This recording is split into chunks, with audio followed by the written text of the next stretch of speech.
మనిషికి మొట్టమొదటి సన్మార్గ స్థలమా? మనిషికి మొట్టమొదటి సన్మార్గ స్థలం అంటే మనకి అమ్మ ఒడి. మన పెద్దలు పూర్వీకులు చెప్పిన మాట ఏంటంటే అమ్మ ఒడి, చదువుల బడి, దేవుని గుడి, తర్వాత మనకి ఊళ్ళో సరుకుల అంగడి, ఇట్లాగా రైతు మడి చెప్తుంటారు అన్నమాట. ఇన్ని అనేక సంస్కార కేంద్రాలు మనకు ఉన్నాయి. సంస్కార కేంద్రాల్లో మొట్టమొదట మనకు వచ్చేది ఏంటిదంటే అమ్మ ఒడి. అమ్మ ఎందుకు అమ్మని ఎక్కువగా మనం చెప్తుంటామంటే నవమాసాలు మోసి మనల్ని ఎన్నో పురుటు నొప్పులు పడి ఎంతో కష్టంతో కానీ ఎన్నో ఆధునిక వైద్య సదుపాయాలు లేకపోయినా కానీ ఆ తల్లికి ఆ బిడ్డ పుట్టితే ఎంతో సంతోషంగా మన యొక్క భవిష్యత్తు కోసం ముందుగానే ప్రణాళిక వేసుకుని నడిపించే తల్లి మన మొట్టమొదటి మన శ్రేయస్సును కోరేది అమ్మ. చాలామంది మనకి ఆటో వెనకాల, బస్సుల వెనకాల, కారు వెనకాల ఈ మధ్యన ఒకటి చూస్తున్నాను. ఏంటిది అది అంటే అందరూ బాగుండాలి, అందులో నేను ఉండాలి అని రాస్తున్నారు అన్నమాట. నాకు అది చూసినప్పుడు ఒకటి మనసులో ఒకటి అనిపించింది అన్నమాట. ఈ కొటేషన్ కరెక్ట్ కాదే అనిపించింది. అందరూ బాగుండాలి, అందులో నేను ఉండాలంట. అట్లా అనిపిస్తుంది. అంటే అందరూ బాగుండాలి, అందులో నేనున్నా లేకపోయినా పర్వాలేదు అని చెప్పేసి మనకి స్వాతంత్ర సంగ్రామంలో ఎంతో మంది, లక్షలాది మంది ఉరికంబాన్ని, ఇప్పుడు భగత్ సింగ్, రాజ్గురు, సుఖదేవ్ లాంటి వాళ్ళు కూడా ఉరికంబాన్ని నవ్వుతూ ముద్దాడుతూ వెళ్ళిపోయారు. 23 సంవత్సరాల వయసు, ఇట్లా చిన్న వయసు. ఇంకా ఖుదిరామ్ బోస్ కానీ, ఉద్దమ్ సింగ్ కానీ ఇలాంటి వాళ్ళ చరిత్ర చెప్పుకుంటే చిన్న వయసులోనే వెళ్ళిపోయారు. మరి వాళ్ళు కూడా అందరూ బాగుండాలి, అందరూ నీ ఉండాలంటే మన స్వాతంత్రం వచ్చేదా? కానీ మొట్టమొదటి అందరూ చెప్పుకునే పేరు ఉంటే అమ్మ. అమ్మ మనకి ఏం చేస్తుంది అంటే అమ్మ తన భర్త, పిల్లలు తిన్నా ఫస్ట్ వాళ్ళు చూసి పిల్లలను సంస్కారంగా నడపచ్చడానికి నా పిల్లలు. అందుకనికే అమ్మని ఏం చెప్తారంటే ఇంటికి దీపం ఇల్లాలంటారు అన్నమాట. అందుకనికే ఇల్లుని చూసి ఇల్లాలు చూడాలంట. అంత గొప్పగా మనకి అమ్మ ఇంటికి దీపం ఇల్లాలాగా ఉంటుంది. అమ్మ తన పిల్లల్ని శ్రేయస్ కోసం చాలా కష్టపడుతుంది. అందుకనికే అమ్మ ఒడి, తర్వాత చదువుల బడి, తర్వాత దేవుని గుడి, ఇలా చెప్పుకుంటారు అన్నమాట. కొన్ని ఉదాహరణలు చెప్పనా? మనకి మొట్టమొదటిసారిగా మనకి చెప్పాలంటే ఇప్పుడు మొట్టమొదటి ఉపరాష్ట్రపతిగా ఉన్నటువంటి సర్వేపల్లి రాధాకృష్ణ గారు ఉన్నారు. ఆయన మొట్టమొదటి ఉపరాష్ట్రపతిగా ఉన్నటువంటి తమిళనాడు రాష్ట్రాల నుంచి ప్రాతినిధ్యం వహించిండు. ఆ టైంలో ఆయన ఉన్నాడు. ఆయన ఉన్నప్పుడే అక్కడ తమిళనాడులో ఒక బాబు పుట్టిండు. ఇప్పుడు 15వ ఉపరాష్ట్రపతిగా ఉన్నటువంటి రాధాకృష్ణన్. మొట్టమొదటి ఉపరాష్ట్రపతి రాధాకృష్ణన్, ఇప్పుడు ఉన్నటువంటి రాధాకృష్ణన్ నీకు కొంచెం తేడా వస్తుంది. అప్పుడు ఉన్నటువంటి సర్వేపల్లి రాధాకృష్ణన్ మొట్టమొదటి ఉపరాష్ట్రపతిగా ఉన్నప్పుడు ఆయన ఒక టీచర్గా, తర్వాత గొప్ప ఆధ్యాత్మికవేత్తగా, విద్యావేత్తగా, రాజకీయవేత్తగా, పోరాట యోధుడిగా ఆయన చాలా ప్రొఫెసర్గా చాలా ఉన్నాడు. అప్పుడు ఒక అమ్మ ఏమనుకుందంటే ఆమె పేరు, తల్లి పేరు జానకి అమ్మాల్. జానకి అమ్మాల్ గారు ఏమనుకున్నారంటే ఆమె కూడా టీచరే. ఒక టీచరు ఉపరాష్ట్రపతి అయ్యాడు, నేను టీచర్ని కదా, నా కొడుకును కూడా ఉపరాష్ట్రపతి చేయాలని చెప్పేసి సంకల్పం చెప్పింది ఆ తల్లి జానకి అమ్మాల్. సంకల్పం ఆ 62 సంవత్సరాల తర్వాత ఇప్పుడు 15వ ఉపరాష్ట్రపతిగా చంద్రపురం పొన్నుస్వామి రాధాకృష్ణన్ ఉపరాష్ట్రపతిగా ఉండడం జరిగింది. ఎంత అమ్మ ఎన్ని పూజలు, ఎన్ని నోములు, ఎంత సంకల్పం ఎంత గట్టిగా ఉంటే దేవుణ్ణి ఎంత గట్టిగా ప్రాధాన్యపెడితే అట్లా అయితే. భర్తనంట నీ కొడుకు కూడా ఉపరాష్ట్రపతిగా కావాలనుకుంటున్నామా అంటే కావాలని సంకల్పం చెందింది. కాబట్టి తల్లి సంకల్పం అంత గొప్ప. సంకల్పం అంటే ఒక మాట గుర్తొచ్చింది, చెప్తే గుర్తుపెట్టుకున్నాను.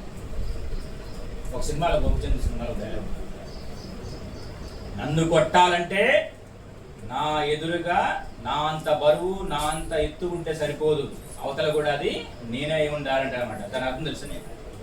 దాని అర్థం ఏంటిదంటే అవతల వ్యక్తిలో కూడా ఇతరుల్లో ఉన్నటువంటి సంకల్పం అంత బలంగా ఆ సంకల్పం అతలో ఉండాలి.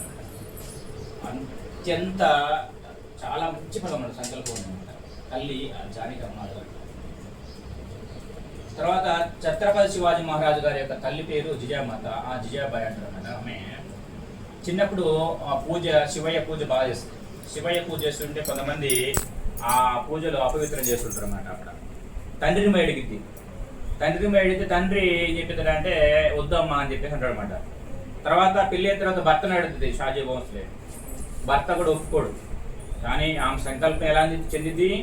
సాక్షాత్ శివుడిని ప్రాధాన్యపడింది. శివయ్య తండ్రి నాకు పుట్టే పిల్లవాడని నేనే ఒక కార్యోన్ముఖుడిగా, ఒక శక్తివంతుడిగా తయారు చేసుకుంటా అని ప్రాధేయపడి పూజ చేసి పిల్లవాడు పుట్టాడు. పిల్లవాడు పుట్టగానే శివ అని పేరు పెట్టి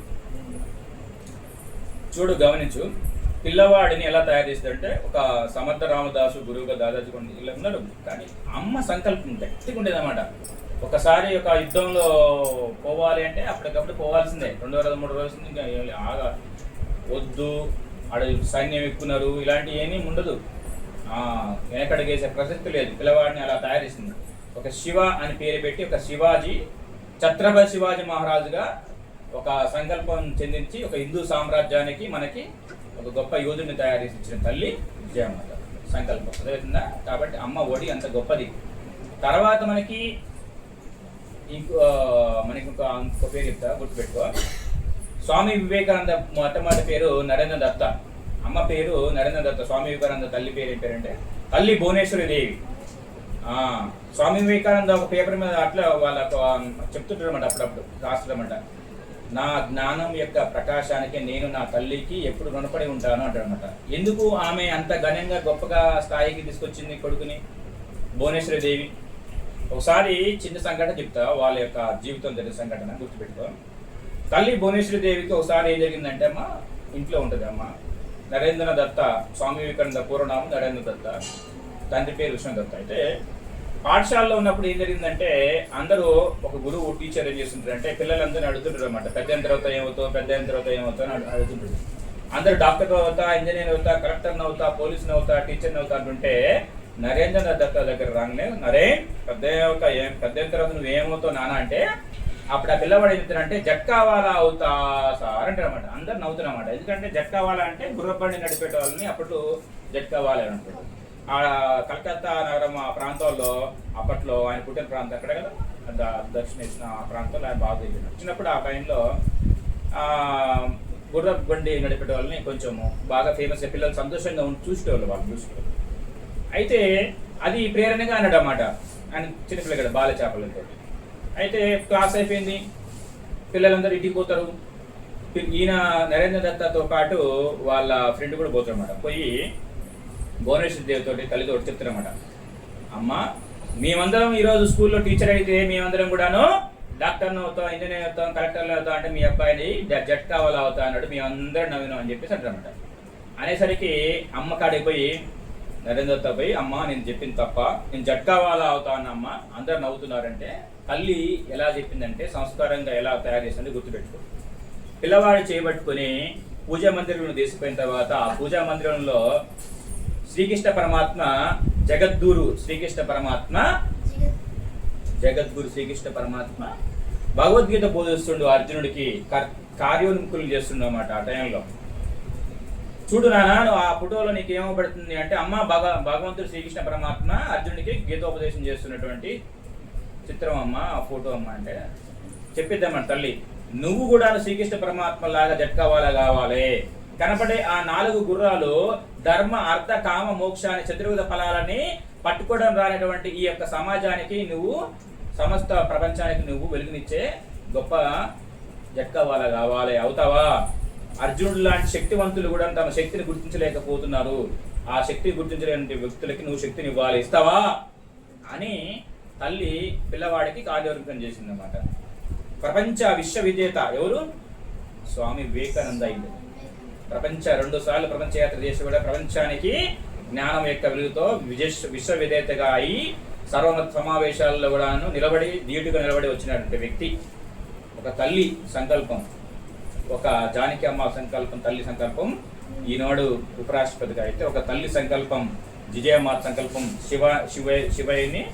శివాని ఛత్రపతి శివాజీ మహారాజుగా తయారు చేస్తే, ఒక తల్లి సంకల్పం నరేంద్ర దత్త అని స్వామి వివేకానందగా తయారు చేస్తే ఇప్పటికి కూడా చెప్పుకుంటున్నట్టే ఒక తల్లి సంకల్పం ఎంత గట్టిగా ఉంటుందో గుర్తుపెట్టుకోవాలి. కాబట్టి అమ్మ ఒడి చాలా అంటే చాలా కీలకమైనది. అర్థమైందా? మళ్ళీ మిగతా విషయం చెప్తున్నాను కదా.